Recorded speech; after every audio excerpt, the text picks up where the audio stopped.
Well, let's talk to Marc Ostwald, who's Chief Economist at ADM Investor Services International. Good to see you, Marc, as always. Pleasure to have you on the programme. So we haven't seen anything like this bond issue in 20 years, have we? Talk us through what's been announced. Right. Well, it is 1 trillion yuan of extra fiscal stimulus, which unusually takes the fiscal ratio from a deficit of 3% up to 3.8%. And that's what's very unusual, because normally that's adhered to very strictly. It is, to a certain extent, reaching back for a familiar playbook of spending to boost the economy. It's being targeted above all at advanced manufacturing and renewables beyond the disaster relief for the Fujian region after the floods this year.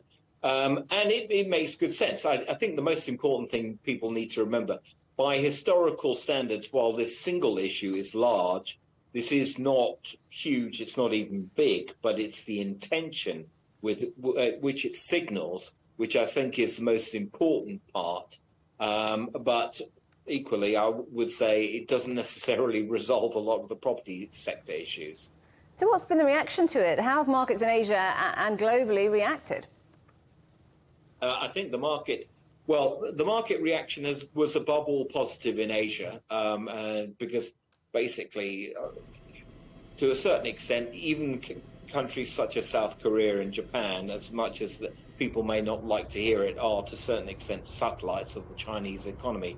And because the Chinese economy has gradually stabilized recently, but has not been performing as people had expected, this is the sort of boost I think people had been hoping for and waiting for quite some time. So it gave a boost, but there are so many different things for markets to consider at the moment, that other factors such as the Israel-Hamas conflict, such as the uncertainty on the global economic outlook, such as investor sentiment, as we go through the earnings season around the world, and some very mixed results thus far, are gradually reasserting themselves. But I think this is definitely supportive of markets in Asia.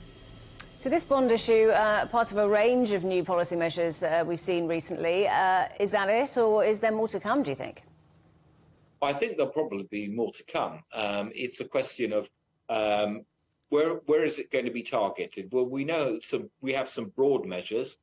We also have the 5-yearly International Financial Framework conference next week, which will be interesting in terms of how it sort of looks to restructure some of the financial problems that are there in China. And that, I'm sure, will be a part of all of this in terms of how it's targeted.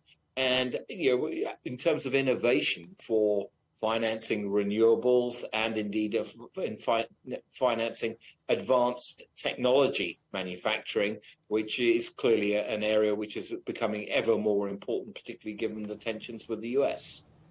We know there have been some challenges too, of course, not least the property sector. But what does all this say about the direction that things are going in?